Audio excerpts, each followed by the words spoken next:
I go. So okay. No, I don't like it.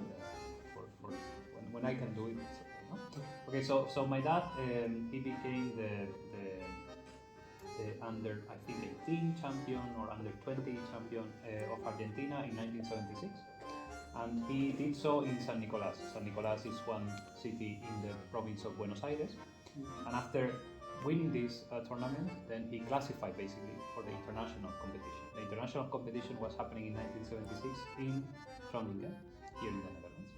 So he had to fly to Europe. He had never flown to Europe. He was 19 at the time. And so when he came back to San Nicolás, it was like chess at that time was very big, bigger than nowadays for some things. So like the city was like acknowledging that he won this tournament, and it was like someone like there was kind of a figure suddenly in this village. It's not so much of a village now; it's like 2-3 million inhabitants, but still. But the point is like it was like someone famous, and then he was like in a car like with this thing open, and he was like if he was like some king or something, like going in the car with this like like a dictator. Yeah, no. In 1976, I don't know. Not like that. So indeed, he was in the car. Waving to No, so indeed, that was a very nice thing. And then he got the right to go to the international championship. However, the Argentinian Federation didn't put any money for him to do so, and of course he didn't have the money to travel to Europe. So in San Nicolás, because he became kind of famous, everybody like they did a bit of money raising, and they raised some money for him to go to Europe.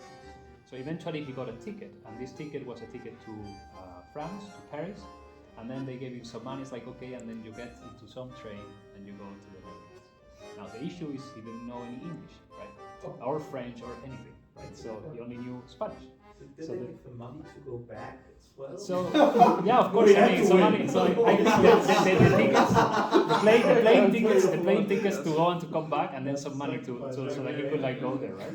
So then he goes to Paris, and he's very confused. He started asking people because he knew at that time it so happened that the person in the Netherlands who was in the embassy in Argentina embassy was from San Nicolás as well, right?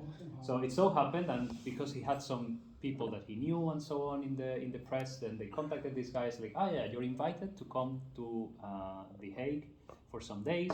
You can stay with me and my family, and then we'll drive you to Groningen and you go there.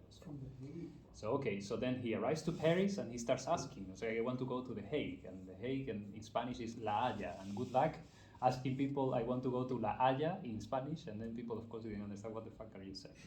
So eventually he met someone who would say like what he wanted to say, like a friend translator, let's put it that way. And eventually he got to The Hague. He got there somewhere at night. It was completely dark.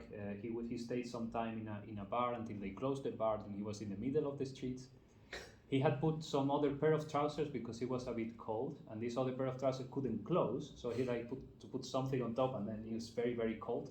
He didn't think of all these things, because he was coming from Argentina. It was very warm. It's like as you were saying with the beard, So he was coming. It's like what the fuck is it? And it was extremely cold. So he wore these two trousers, and two policemen come and see him, and it's like, what the fuck is this guy doing? Like with this in the middle of the street, and it's like, can you give me some papers? He didn't speak the language or anything. It's like, okay. They started registering, and he saw the board of chess, and it's like, what the fuck is this guy doing? And left him and didn't help him or anything, So he still wandered in the street. Wow. Eventually, he got to a hotel, and in the hotel they told him, "Oh yeah, we don't have any rooms," but they were very kind. Someone spoke a bit of Spanish and helped him to call the embassy, and eventually he went to the embassy. So from there, he took a car. Actually, the car from the embassy was like very luxurious and everything, and he got to eventually to Groningen, so he wouldn't have thought about this ever. And then in the first day in the hotel, so he was having dinner with some other Spanish-speaking people, and the ration. So there was, as you can imagine, and it happened to me. So an Argentinian is exactly the same. You go to the Netherlands and you start eating, and then you run out of food. And then you're like, okay, I want more food, right? So my dad was like very annoyed. It's like, what do you mean this is it? Like I want more food, you know? And then people were very concerned, it's like, what's going on? And he was like very voice about it. And then someone came and spoke a bit of Spanish, like, ¿qué necesitas? Like, what do you need? And then my dad said like, yeah, I just want more food because this portion was too small, da da da. And then this person organized it for him and arranged another plate of food for him. And then one of the other friends who was at the table was Hernan Salazar, who was the Chilean representative. And he commented to him, did you know that the person who helped you was the president of the FIDE, Max Ewe, who was the president of the FIDE at the time? Wow. So that was the first time my dad met Max Ewe.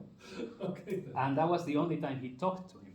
Now, the second time that he met him was in 1981. He was invited to play the Lone Pine tournament. Lone Pine is somewhere in LA, but you have to fly to LA and then get on a bus. And this bus takes about, I don't know, it's 300 kilometers, so it takes very long. Yeah. Now, of course, my dad was not very good at organization, so when he got there, it's like, fuck, I'm gonna be late for the tournament. So then some Mexican friend that he made throughout this journey helped him and called the people from the tournament and told them, please, can you let him play and maybe delay the game? And they accepted and delayed the game for 2 hours. So he started playing the game 2 hours after he was supposed to play, right? And his opponent agreed and everything? Sorry? His opponent agreed? Yeah, so the opponent agreed as well, so Wow. everything was fine, everything was settled. So he got to the tournament 2 hours later and he could still play his first game. So he played against the master Kamran Shirazi, and he played Sicilian. We will see now that game. That's the game we are going to see afterwards. And in this game that you will see, at some point the game became very tactical, right? And he saw in this living room where almost everybody was already leaving because it was the first round, games were finishing. The only game that was going on, because he started 2 hours later, was his game. And then he saw Max Ewe, who was just walking around in this room. And then he started looking at his game, because it was the only game. Right? But it so happened that at that moment, some sacrifice happened in the board. And then Max Ewe kind of looked at that, it's like, oh, interesting. And 2 days later, Cameron and him received a $100 prize. And the thing that happened was that game that I'm going to show you afterwards ended in a drawn. It was a drawn end game, and Max Ewe proposed this game as the beauty prize for that day. There was a beauty prize for every day. He proposed that game because he saw it at the end of the day, and then they both received this prize. So that's the other little story that I have to share, that my dad encountered Max Ewe in his life. And now let's have a look at the game.